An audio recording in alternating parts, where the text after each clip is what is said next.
సరే, సర్పంచ్ ఎలక్షన్స్ లో మీరు ఎందుకెళ్ళి ప్రచారం చేయలేనా? మీ వర్గాన్ని ఎందుకు కాపాడుకునే ప్రయత్నం చేయాలి? మీరు హిందువులను చైతన్యవంతం చేయాలని చెప్పేసి ఏంటంటే గ్రామీణ ప్రాంతాలల్లో అంత రాజకీయ కక్షలు అవసరం లేదు, పార్టీ సింబల్ లేదు. సర్పంచ్ ఎన్నిక అనేది స్థానికంగా ఉన్న పరిస్థితుల మీద ఆధారపడి ఉంటుంది. వాటి బలము ఆ ప్రాంతంలో. ఇప్పుడు నేను మధు 3 కళ్ళు ఉన్నాయంటే మా మధు మేము చిన్నప్పటి నుంచి చూసినా. ఇప్పుడు ఎమ్మెల్యే ఎంపీ అంటే మేము ఒక సిద్ధాంతము, ఒక మేనిఫెస్టో చెప్పాలి. సర్పంచ్ ఎలక్షన్లు ఇవన్నీ ఉండయి. ఇప్పుడు నేను మీ గురించి ప్రచారంకి వచ్చినాకో, ఫర్ ఎగ్జాంపుల్ మా మధు మంచోడు, 4 చెవులు ఉంటాయి, 3 కళ్ళు ఉంటాయి, మేము చిన్నప్పటి నుంచి చూసిన మధుకు 3 చెవులు లేవు కదా అని వాళ్ళు అంటారు.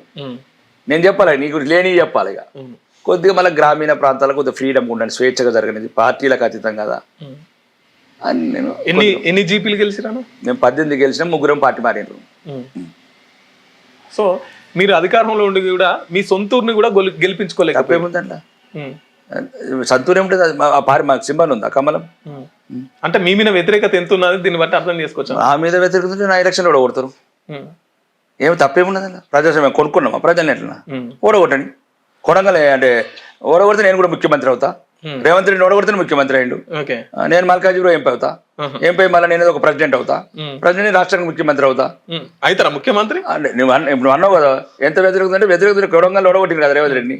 మల్కాజ్గిరి ఎంపీ అయ్యిండు, ప్రెసిడెంట్ అయ్యిండు. రాకేష్ రెడ్డి గారు అంటే కొంత ఓవర్ కాన్ఫిడెన్స్ తో ఉంటారని చెప్పేసి అంటుంటారు అన్న బయట. కాన్ఫిడెన్స్ ఉంటే పర్లేదు కానీ ఓవర్ కాన్ఫిడెన్స్ ఉంటుంది అంటారు.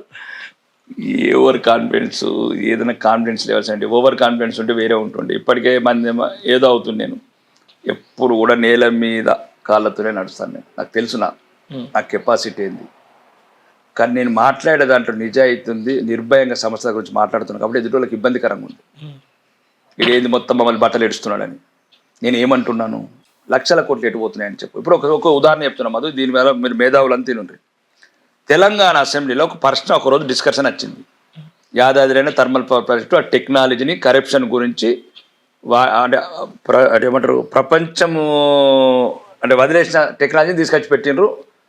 దాంట్లో క్లియర్గా ఎవిడెన్స్గా 8,400 కోట్లు అవినీతి జరిగిందని. మరి ఎందుకు అరెస్ట్ చేయరండి? అట్లా చాలా పెండింగ్ చెప్తున్నా మళ్ళీ అదే. ఇప్పుడు నేను జీవో నెంబర్ 239 ప్రకారం రైతు బంధు అనే స్కీమ్, నేను స్కీములతో గురించి తప్ప మాట్లాడుతున్నాను, అది నాకు సంబంధం లేదు. దాంట్లో స్కీమ్లు ఏమున్నదంటే పెట్టుబడి సాయం అని ఉంది. పెట్టుబడి సాయం అంటే వ్యవసాయం చేసిన వాడికి, అంటే పంట వేసిన వాడికే పెట్టుబడి అవసరం కదా. భూమి ఉంటే పెట్టుబడి ఎందుకు నీకు? వ్యవసాయం చేయని భూమి పెట్టుబడి అవసరం లేదు కదా.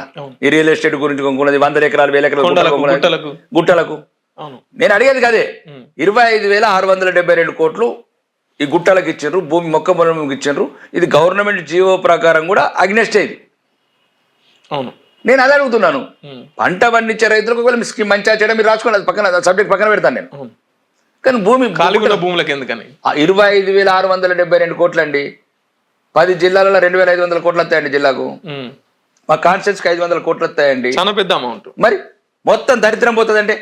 అవును, స్కూళ్ళు రిపేర్ అయిపోతాయి, hospital repair, sub health centre repair అయిపోతాయి, పశువుల దాఖలు రిపేర్ అయిపోతాయి, ఇంత గుంతలు పడ్డ రోడ్లు అవుతాయి, చెరువుల పూడికలు పోతాయి. ఇవి అడుగుతున్నాం. అది అందులో అందరికీ ఓవర్ కాన్ఫిడెన్స్ ఏందండి? ఓవర్ కాన్ఫిడెన్స్ ఎన్ని వద్దులు బతామండి? అదే చెప్తున్నా. ఈ రాజకీయ నాయకులు కూడా ఎన్ని వద్దులు బతారా? ఇవాళ బతం రేపటి గ్యారెంటీ లేదు. కొద్దిగా మంచి చేద్దాం ఈ సమాజానికి అని అంటున్నాను. కొద్దిగా మొత్తం వద్దు.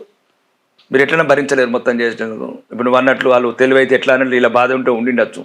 నేను కొద్దిగా చాలా దరిద్రం ఉందండి. మా ఆర్మూర్ చెప్తున్నాను, మున్సిపల్ ఆఫీస్ లేదు, ఆర్డీఓ ఆఫీస్ లేదు, ఆర్ఎండ్బి గెస్ట్ హౌస్ లేదు, మున్సిపల్ ఆఫీస్ లేదు, బస్ స్టాండ్ ఎప్పుడు మేము పుట్టక ముందు ఉన్నది. ఏంది అసలు? ప్రభుత్వ సౌకర్యాలు లేవు, ప్రభుత్వ కార్యాలయాలు లేవు, మండల ఆఫీస్ లేవు. మీ వ్యాపారం అభివృద్ధి కావాలని కోరుకుంటున్నారా? అయితే వెంటనే క్యూనస్ని సంప్రదించండి.